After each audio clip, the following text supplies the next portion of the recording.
स्वागत है आपका अपने चैनल एकेडमिक पाठशाला पर। और जो आपकी हिस्ट्री की श्रृंखला चल रही है लेक्चर्स की, उनमें जो आपका नेक्स्ट लेक्चर है ये है, उसमें आपका टॉपिक रहने वाला है रिवॉल्यूशनरीज। और रिवॉल्यूशनरीज कौन थे इसके बारे में आज हम लोग बात करेंगे। क्या इन्होंने काम किया ये भी बात चलेगी। आज थोड़ा छोटा टॉपिक है, आज जल्दी खत्म कर लेंगे और इसके बाद हम लोग फिर आगे की कहानी बाद में देखेंगे। आज जो हमारा टॉपिक रहने वाला है वो है रिवॉल्यूशनरीज। इसका मतलब क्या हुआ आपका कि क्रांतिकारी कौन थे। यानी कि जो आपने देखा कि यूरोप के अंदर राष्ट्र बनाने की जो प्रक्रिया चल रही है, सभी मतलब जो लोग गुलाम है एक दूसरे के, मोनार्की के, कोई किसी और के गुलाम है, तो उसमें अब जो है अपना अपना नेशन बनाने की प्रक्रिया जो है शुरू हो चुकी है, प्रोसेस।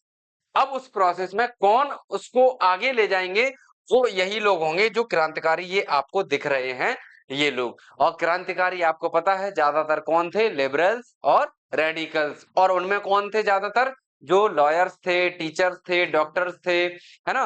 और जो मतलब बिजनेसमैन थे, इस तरीके से कह सकते हैं।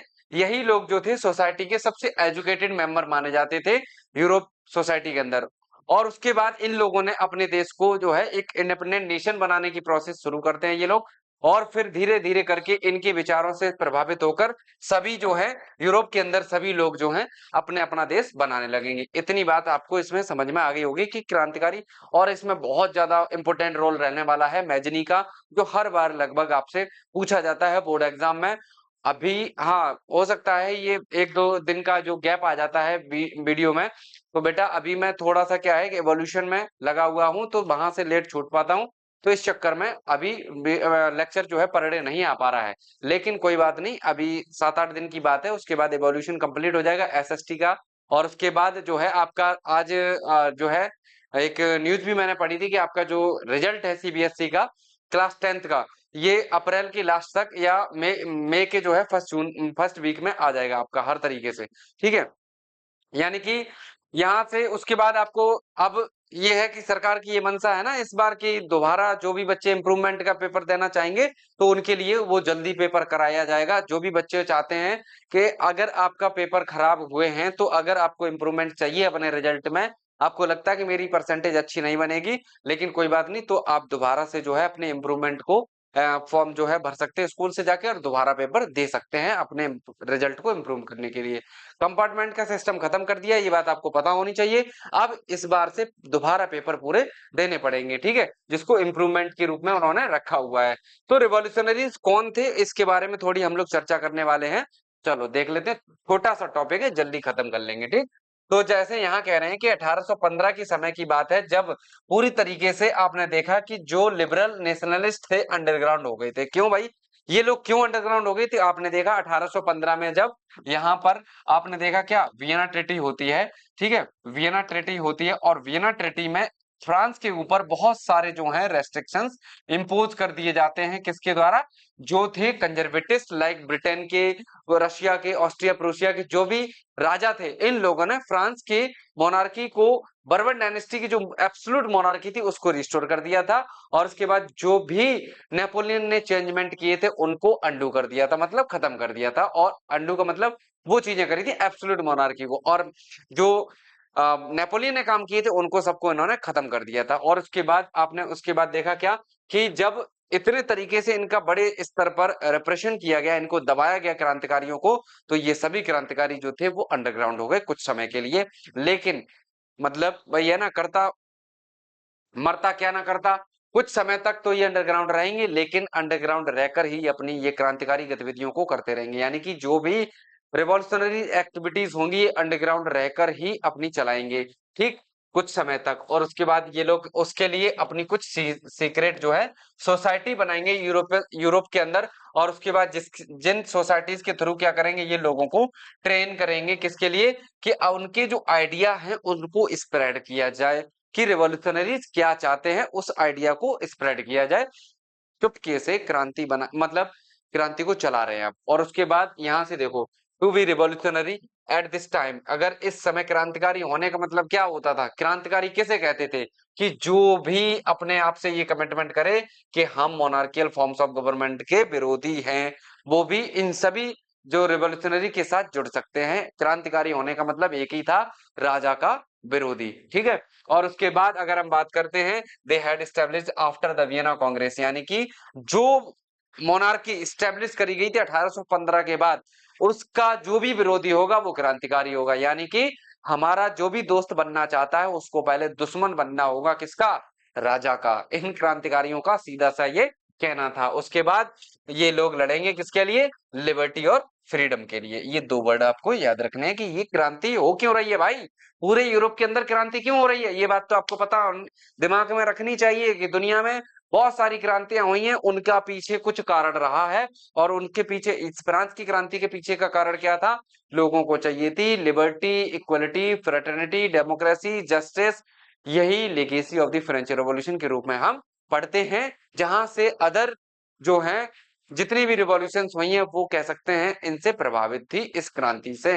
लाइक दैट आगे हम जब पढ़ेंगे, क्यों कौन सी 9th में जो आप पढ़ते हैं रशियन रिवॉल्यूशन, वो रिवॉल्यूशन भी एसी रिवॉल्यूशन से प्रभावित थी, इंस्पायर थी, ठीक है। उसके बाद most of these revolutionaries also saw the creation of nation states as a necessary part of this struggle for freedom. यानी कि ज्यादातर जो क्रांतिकारी थे अपने आप को वो क्या समझते थे? क्रांतिकारी समझने के लिए, यानी कि जो भी वो निर्माण करना चाहते थे नेशन का, वो क्या समझते थे कि जो स्ट्रगल है स्वतंत्रता के लिए वो जरूरी है। यानी कि बिना संघर्ष के आजादी मिल नहीं सकती। और उसके बाद मतलब यही है कि बिना, आपको पता है, बिना संघर्ष के भैया कुछ नहीं मिलता। ये सांस भी फ्री में नहीं मिल रही है तो भैया आपको स्वतंत्रता राजा कैसे दे देगा? लिबर्टी जो है ये कैसे दे देगा? और सोचो इक्वलिटी कैसे ही आने देगा? किस शर्त पर आने देगा? कोई अपनी पावर को क्यों छोड़ना चाहेगा? सीधी सी बात यह है। तो भैया संघर्ष तो करना पड़ेगा, इतनी बात आपको याद रखनी है अगर आप क्रांतिकारी विचारधारा के हैं। जैसे कि मान लो हम भगत सिंह के विचारों को मानते हैं, तो अपने अंदर क्रांति की एक ज्वाला जलानी पड़ेगी। और आप अगर आप विरोधी बनना चाहते हैं किसी भी गलत व्यवस्था के, तो उसके बाद देखो आगे।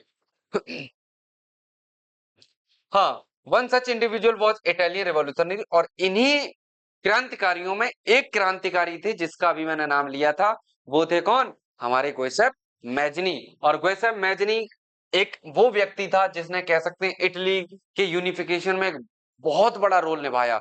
सबसे बड़ा रोल कह सकते हैं वो मैजनी का ही था। मैजनी की जो भी रिवॉल्यूशनरी एक्टिविटीज थी उसकी वजह से ही कह सकते हैं जो है इटली का यूनिफिकेशन हो पाया था। लेकिन कई लोगों का उसमें जो है मतलब रोल रहा था, लेकिन जो मैजनी का रोल रहा था वो सबसे इम्पोर्टेंट था। तो ये जेनोवा में 1807 में पैदा हुआ था। उसके बाद ये एक मेंबर बनता है सीक्रेट सोसाइटी का।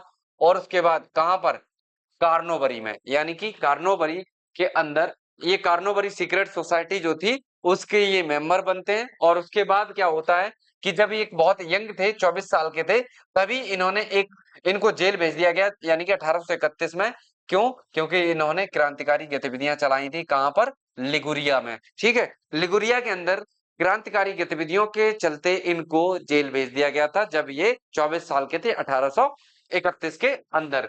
उसके बाद अगर हम बात करते हैं, he subsequently founded to more underground societies, यानी कि फिर इसके बाद ही कुछ समय बाद ही इन्होंने दो और मोर सीक्रेट सोसाइटी बनाई। एक थी कौन सी? यंग इटली नाम से, यानी कि एक थी यंग इटली के नाम से, और ये मार्शलाइज में बनाई थी। और दूसरी थी यंग यूरोप के नाम से, ये बर्नी में बनाई थी, ठीक है। ये बर्नी में बनाई थी। ये आपको दो सीक्रेट सोसाइटी जो है मैजनी की याद रखनी है। और उसके बाद अगर हम बात करते हैं, whose members were like minded young man from Poland, और इसके माइंड को कह सकते हैं, इसके विचारों को पसंद करने वाले लोग थे जो कह सकते हैं पोलैंड के अंदर, फ्रांस के अंदर, इटली, जर्मनी, इनके अंदर कई लोग जो है इसके विचारों को पसंद करते थे। और उन्होंने भी इससे प्रभावित होकर अपने देशों में सीक्रेट सोसाइटी बनाना शुरू किया। देखो यहाँ कह रहे हैं मैजनी बिलीव्ड दैट, यानी कि मैजनी का क्या मानना था वो देखिए, कि गॉड हैड इंटेंडेड नेशंस, कि गॉड ने स्वतंत्र रूप से, प्राकृतिक रूप से इंसान को जीने के लिए धरती पर भेजा है, ना कि गुलामी के साथ, ठीक है। तो यानी कि स्वतंत्रता के इस आधार पर जो है व्यक्तियों को जिंदा रहना चाहिए। इनका ये मानना था कि हम किसी के बंदी क्यों, हम किसी के गुलाम क्यों, हमें स्वतंत्र रूप से जीने की आजादी होनी चाहिए, ऐसा भगवान का मानना है। ये बात कहते हैं कौन? Mazzini. So Italy could not be continue to be patchwork of small states and kingdom. So इसलिए कहते हैं कि इटली अब जो है बहुत लंबे समय तक ये छोटे-छोटे स्मॉल पैचवर्क में जो पैच हाँ, पैचवर्क है इनमें बटा हुआ नहीं रहेगा। ये अब यहाँ से हिदायत देते हैं अपने यहाँ में एस्टेब्लिश हुई मोनार्की को। समझ गए? यानी कि अब खुले तौर पर मैजिनी ने पंगा ले लिया है इटली की राजशाही से। ठीक? उसके बाद अगर हम बात करते हैं, he had to be forced into a single unified republic within the under alliance of nations। यानी कि और ये किस पर जोर देते हैं? एक ऐसा स्वतंत्र रिपब्लिक राष्ट्र होना चाहिए, यानी कि सिंगल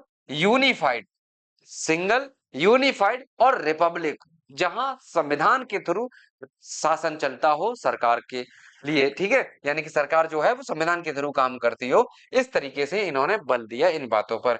और दिस यूनिफिकेशन अलोन कुड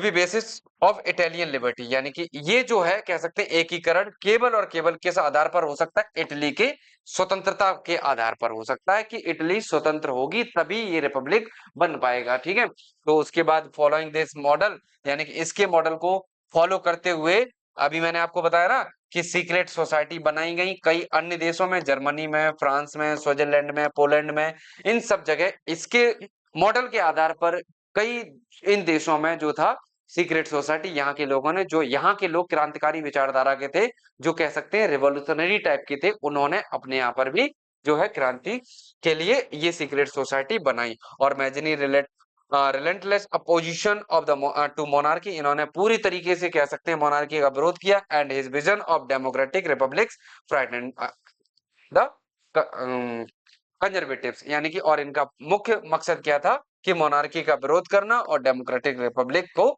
अपने देश बनाना, अपने देश को डेमोक्रेटिक और रिपब्लिक बनाना। उसके बाद मैट्रिंच ने क्या कहा था इनको, देखो कि the most dangerous enemy of our social order.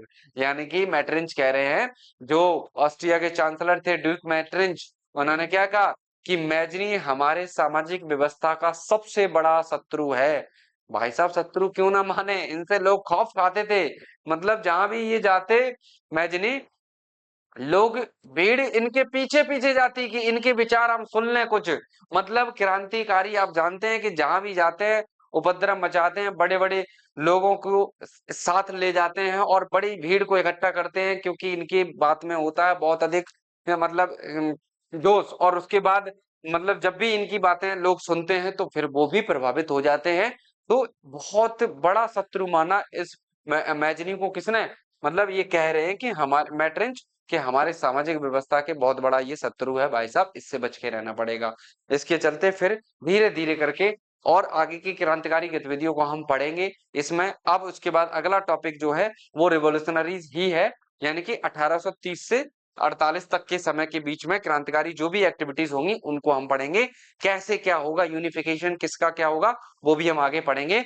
और वीडियो को देखा करो पूरा पूरा। और उसके बाद जो भी आपको लगता है कि नोट्स मुझे यहाँ से बना लेने चाहिए, ये पॉइंट हमारे निकल के आए हैं, ये आपको अपने एक डायरी में नोट करने हैं। इस तरीके से आप थोड़ा एक्स्ट्रा एफर्ट लगाएंगे, आप कुछ उन बच्चों से आगे निकल जाएंगे जो ऐसा नहीं करेंगे।